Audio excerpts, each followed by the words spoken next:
I'm very glad to be with you these few days to explore what is the gospel.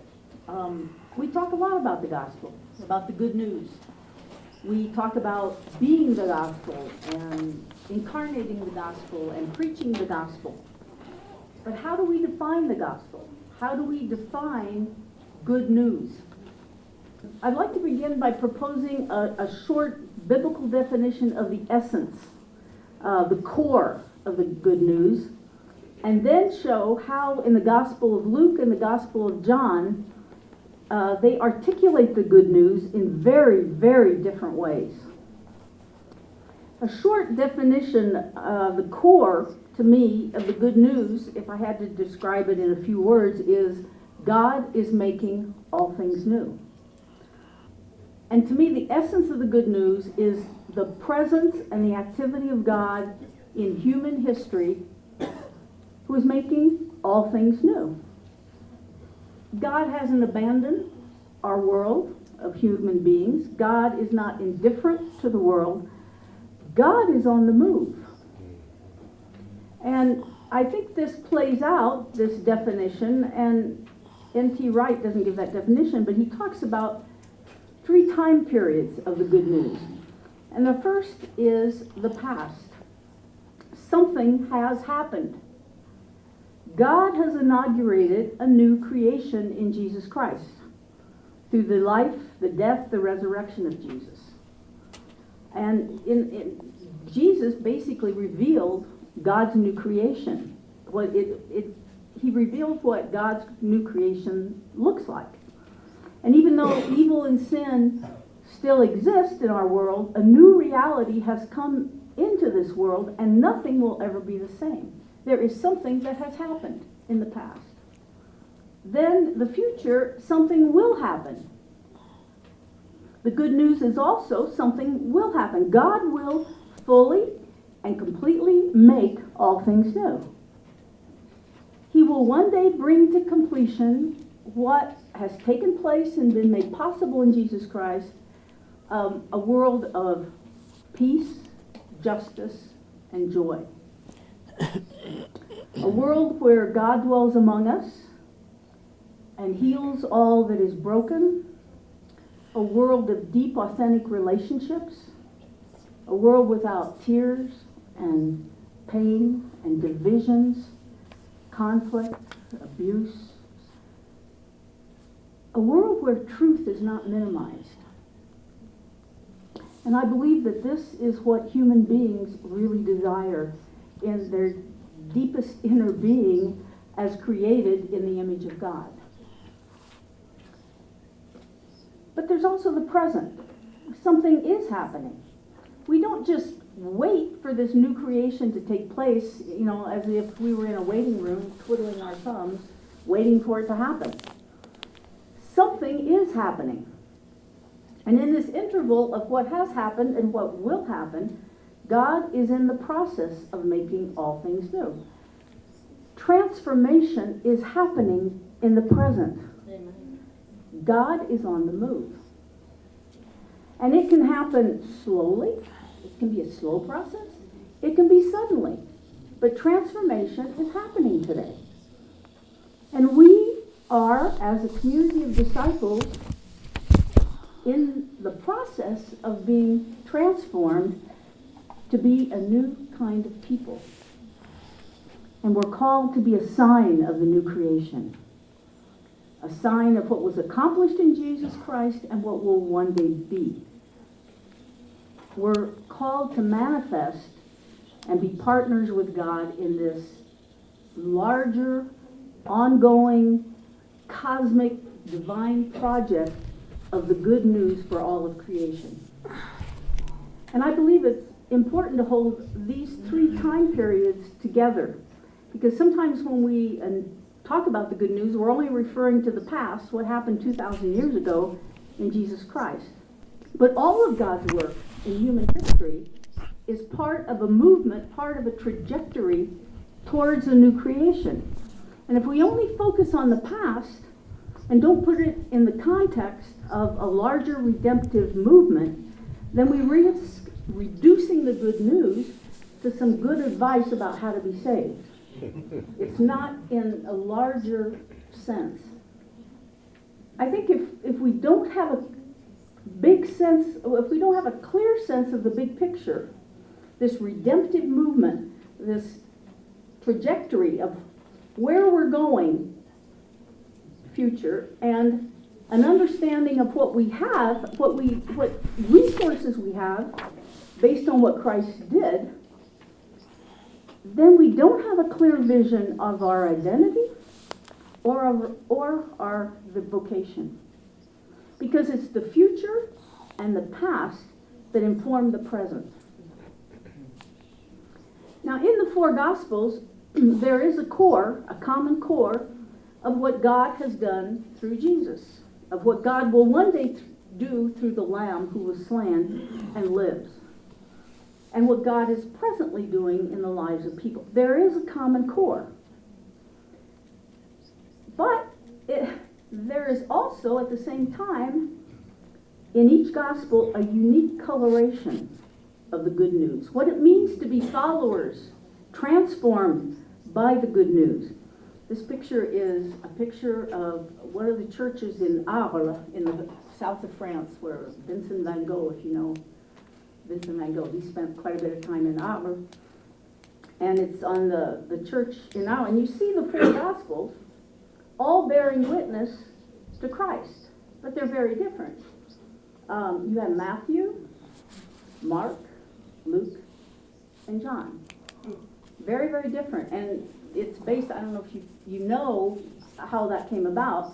It's you'll see this in any Catholic church where you go, the four Gospels with these figures. It comes from Ezekiel and also Revelation. But it's based on how the book starts. Like Matthew, it's a human face. It started with a genealogy. Mark, the lion, because of temptation and the crying in the desert, the wild beasts. For Luke, it was in the temple, sacrificial animals. And John, the eagle that flies directly into the sun, face to face with God. So you see this common witness to Christ, but very, very, very different. And these different colorations are normal because different people wrote the four Gospels to a different audience, and each interprets the ministry, the life, the passion, the resurrection of Jesus, interprets a facet of the good news for his audience in their particular situation and in their particular context. So the Gospels are already contextualized. So the form that the good news takes in the Gospel varies. There's unity and there's diversity. Unity and diversity of how the good news is defined that already exists in the New Testament. We're not inventing something today. There's not an exclusive expression of the good news. How it's communicated, nor how it's incarnated. And I'll come back to the importance of that tomorrow morning, the importance of diversity in the good news. In a way, the Gospel writers paint a portrait. I like to think of the Gospels as a portrait of Jesus' life, passion, and resurrection. And so they paint a portrait, and therefore they also paint a portrait that's different of the good news and what it means to be a follower of Jesus. So how can we detect their unique portrait? How do you go about finding what's John's portrait and what's Matthew's portrait, so on? Well, we can do it in different ways. We can do it by their selection of events. What did they choose to recount, and what did they choose to leave out? You have Matthew, Mark, and Luke talking about the transfiguration. Well, John doesn't have the transfiguration. It basically doesn't go along with his theology, what he's doing. And that says something about Jesus. already their selection of events colors their portrait. But we also detect their portrait by the way in which they recount the same event, but in a different order. For example, in the temptation of Christ in Matthew 4 and Luke 4, the second and third temptation are reversed. And that tells you a great deal about what their portrait is of Jesus, just by reversing the two temptations. There's also, they can talk about the same event, but put it in a different context. Or they can talk about the same event, but use different words to describe it. They do this all the time. These are the ways that we can tell what is their portrait of Jesus, and therefore what is their portrait of the good news. If I wanted to make a parallel in the world of art, in France, I have seen a portrait of Charles de Gaulle as a soldier. But I've also seen this portrait of Charles de Gaulle, this regal-looking president. I've also seen a Charles de Gaulle, this photo, which I like, where he's playing with his daughter. Because you don't imagine Charles de Gaulle playing with anybody. I mean, he was playing with his daughter, with his kids. But that was his daughter he was playing with. And then there's the coin that before we got the euro, we had francs, and Charles de Gaulle was on the franc. But these are the look is different here in each of these photos, these pictures. And yet, it's the same person. You've got the same huge nose and the little mustache in every one. You can see it in every single one. It's the same person, and yet these different portraits give different aspects of the same reality. It helps us to understand the richness of this person. And to me, the Gospels are portraits. They're not DVDs, they're not photographs, they're portraits. So I would like to look with you on the Gospel of Luke to try to grasp what is Luke's portrait of the good news. And so we're going to be examining stories that are unique to Luke. They're not found in the other Gospels, or they're changed when they come into Luke's Gospel. And we'll start with Jesus' mission in the Gospel of Luke. Now, you probably know that in each of the four Gospels, well, apart from Mark, but each has a different kind of mission of Jesus, and then the disciples' mission is described in the same way that Jesus' mission is described, except for Mark, because there isn't a post-resurrectional commission in Mark. But it's what it's saying is Jesus, the disciples continue the ministry of Jesus. For example, the book of Matthew. Matthew emphasizes Jesus' teaching ministry. He's got these 5 big blocks of teaching, and he emphasizes not only Jesus' teaching, but he emphasizes that the disciples understood, which means that Jesus was a pretty good teacher if the disciples understand.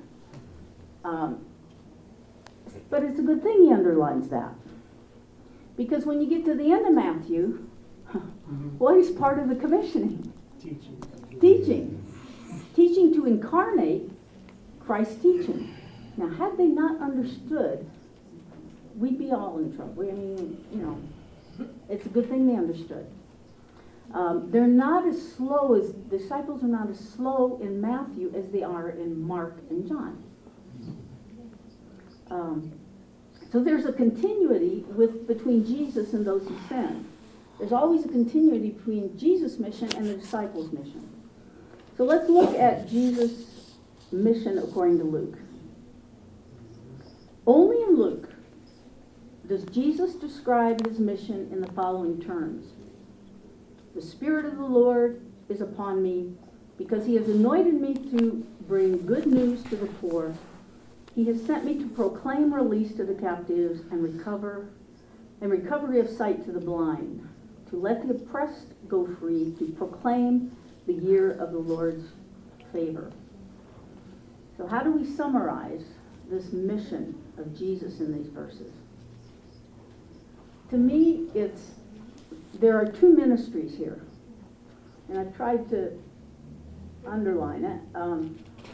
In yellow, you have 2 times the word proclaim, and 1 time you have the word to bring good news.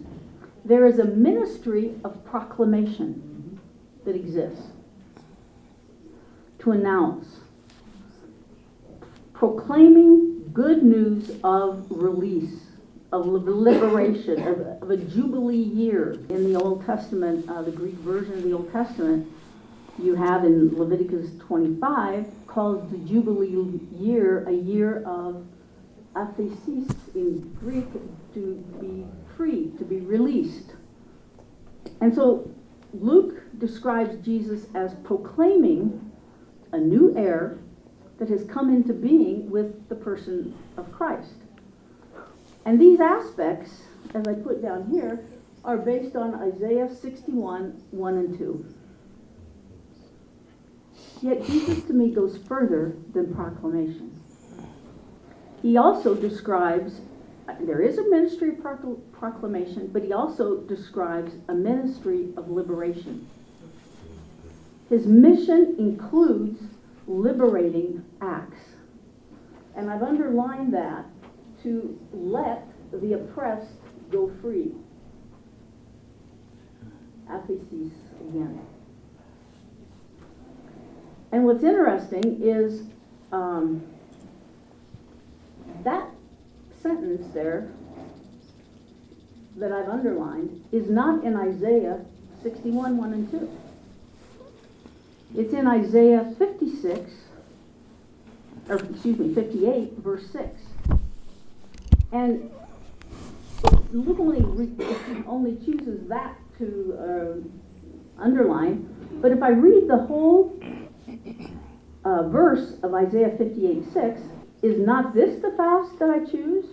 To loose the bonds of injustice, to undo the thongs of the yoke, to let the oppressed go free, aphesis, and to break every yoke. To loose, to undo, let go, break. 4 verbs that describe one action: to liberate, to release, freedom. And you think, well, why did Jesus make, do you know what a bechamel sauce is? No. For those of you who cook. A bechamel sauce in French, but I did the same thing here. A bechamel sauce is a white sauce that ties together things and gives them new flavor. Okay, well, Jesus makes a bechamel sauce out of 2 Isaiah texts. Isaiah 61 and Isaiah 58:6. Why does he do that? What's the link? The link is aphesis, to let go, to release, to free. So the 2 ministries here, you proclaim release and you release into freedom. You announce it and you do it. And therefore, by uniting these 2 Isaiah texts that use the word release or freedom or liberation, Jesus is uniting word and deed in a holistic mission. And who are the recipients of this good news in word and deed? Luke says the poor, the captives, victims of poverty, debts, victims of war, deportation, the blind, the victims of injustice, the oppressed, those who are crushed and broken by society. And it's interesting that Luke uses the word poor 10 times in his gospel, which is more than any other book in the New Testament. And the word in Luke designates, first of all, economically poor, those who do not have, they're lacking basic necessities. But it also includes, and I can't totally show because we don't have time, but it also includes any disadvantaged human being. Societies excluded and marginalized. Those who are materially poor and who are socially poor. And I think for me, we need to avoid simply spiritualizing this and say, oh, it's captive to sin. But at the same time, we shouldn't deny a spiritual aspect. The good news of release, the good news of liberation that Jesus proclaimed and he undertook is temporal and spiritual. It's exterior and it's interior. And Luke shows us this by two, I don't know, we probably all have our own gospel that we like. Mine's John. That's tomorrow. But I always had trouble with Luke because he seems to skip from one thing to the next. But he puts two stories together that makes us reflect and think about how they fit together. And Luke shows us that it's interior and exterior by these two texts in chapter 7. When John the Baptist sends his disciples and saying, look, are you really the one who's supposed to come, or did I get this wrong?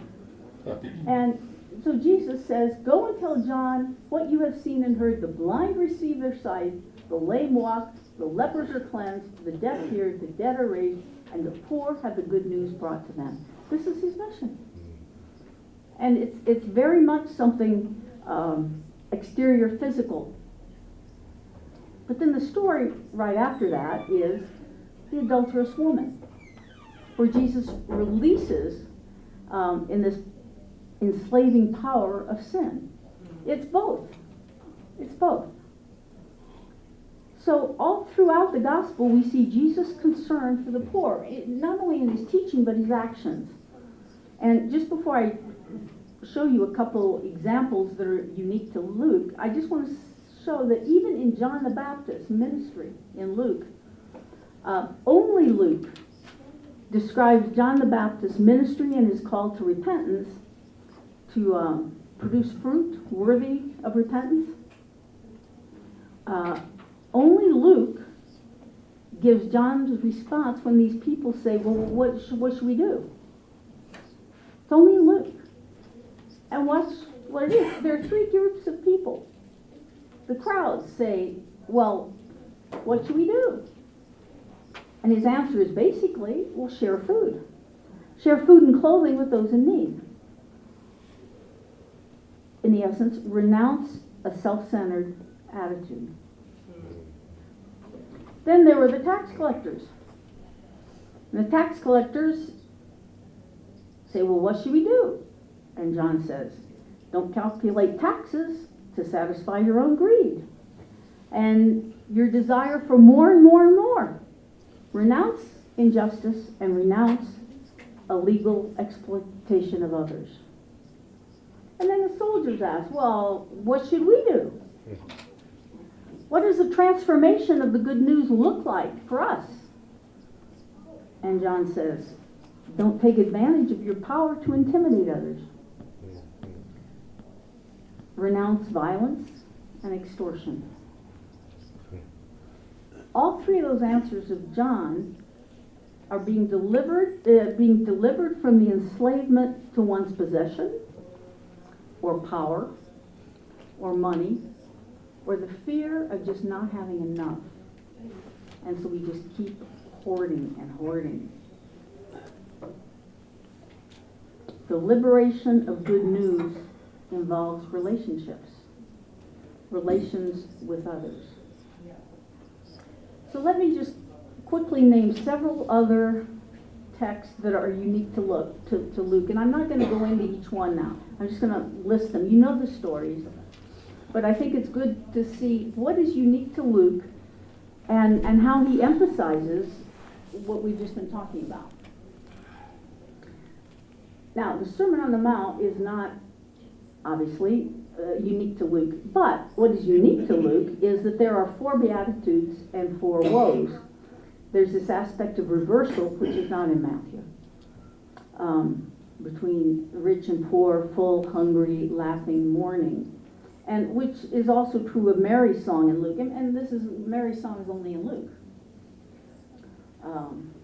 It's the same idea. There has been a reversal. Jesus' coming has begun a reversal. God is acting in favor of the poor, the hungry, and the humble and defenseless. What other texts are unique to Luke? The widow of Nain, who just lost her only son. Widows as orphans face poverty, face precarious situations, and Jesus raises her son. And it's interesting that Luke uses the word widow 9 times in his book, more than any other book in the New Testament. Matthew uses it 1 time, Mark 3 times, and John 0. So I mean, 9 times in Luke is important, but that's because widows are in precarious situations. Then there's the parable of the Good Samaritan, only in Luke. And this man uses his means to help someone in need and thereby show that he loves God and loves his neighbor. And then there's the parable of the Greek dinner. Now, that's also found in Matthew. Do you remember the parable where God is the host inviting to the banquet? Okay. It's also in Matthew 22. But what's different in Luke is that Luke is the only one that mentions the categories of people who were invited. And Luke says, Matthew doesn't say who was in, I didn't talk about these categories. Luke says the poor, the crippled, the blind, and the lame. It's the poor, the ones that are excluded by society, who are welcome and receive the host, capital H, the host's generosity. And Luke is the only one that puts another story right before this one. Matthew doesn't have this.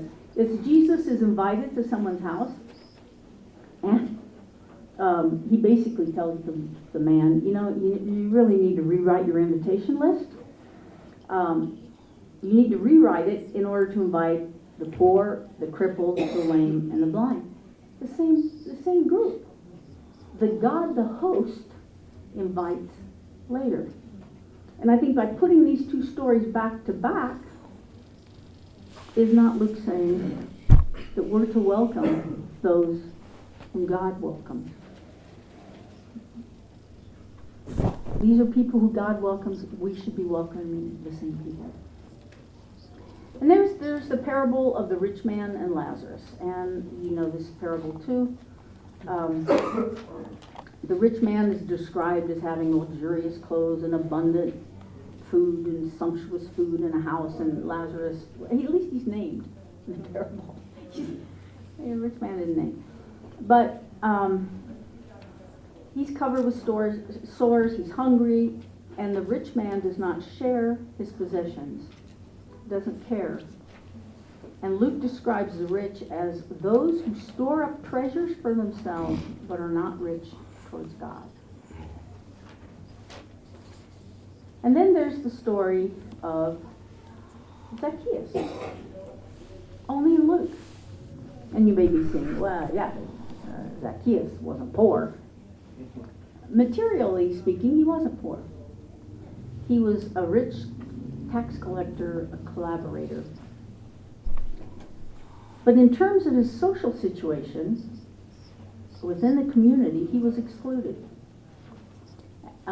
He had no honor in a culture that honor is very important. And he had no honor because of his profession. And to me, it's very interesting that Zacchaeus is portrayed as the opposite of two rich men that were decided just before him. Because it's the contrast that Luke is putting stories together again. He does it very well. But we miss it a lot of times, but he does it well. Who was the first rich man? Well, it's the parable of the rich man Lazarus in chapter 16, who calls out to Father Abraham without much success of getting what he wanted. And in contrast, Zacchaeus, this rich man, did not share with somebody in need. The Zacchaeus makes restitution, and it's interesting that at the end of the story of Zacchaeus, he's called a son of Abraham, which is, he calls to Father Abraham and doesn't get it, but Zacchaeus is a true son of Abraham. And the second rich man is right in the chapter before.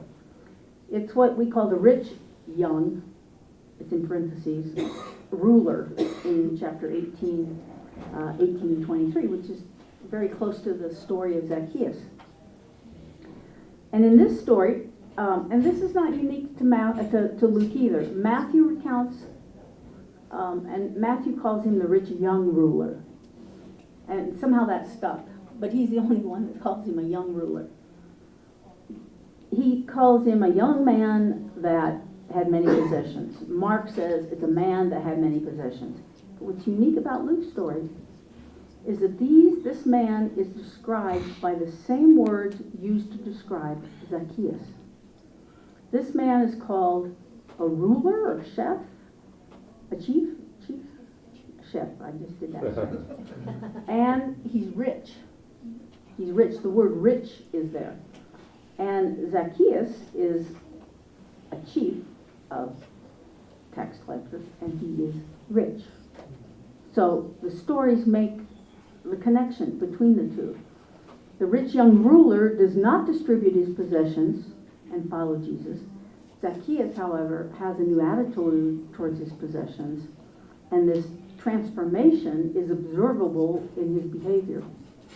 He doesn't cling to his possessions. He shares it. He's become, in a sense, by doing this, comparing Zacchaeus to these other two rich men, Zacchaeus becomes a model of being made new. God is making all things new, and he was made new. And so he's got a different attitude. And then the last one is, in all four Gospels, mention two criminals crucified with Jesus, but only in Luke records the exchange between Jesus and these two criminals.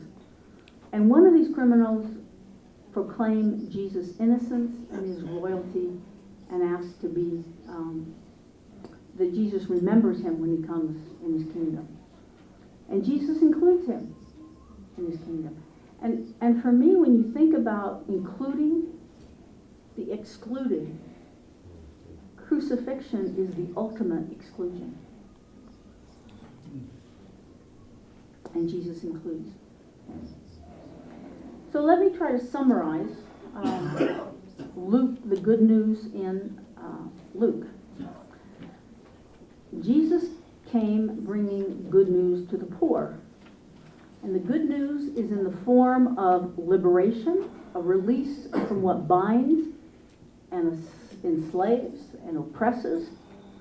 And that could be an oppressive system. It can be structural evil. But I think it also includes an interpersonal aspect also. It is also a release from, and I'm using Paul Tillich's 3 anxieties here, a release from the anxiety of death and non-being, an anxiety of meaningless of life, and the anxiety of guilt and self-rejection. But Tillich talks about the 3 main anxieties of human beings. It includes release from vengeance and jealousy, and fear, and hate and all the violence that flows from those inner attitudes. And so as community of followers of Jesus, transformed by this good news, or in the process of being transformed, we're called to be a sign of God's liberating presence in the world and to the world, and to participate with God in this divine project of making all things new. To me, that is exciting. We're partners with God in making all things new. And I think in a world where the poor, and I'm defining the word poor broadly, for example, as Mother Teresa does very broadly, it can be economical, it can be social, it can be psychological. Mental health, to me, is we do not do a good job of taking care of people. And so in a world where the poor are ostracized, they're dehumanized, they're criticized, and they're uncared for, Luke's expression of the good news is truly good news.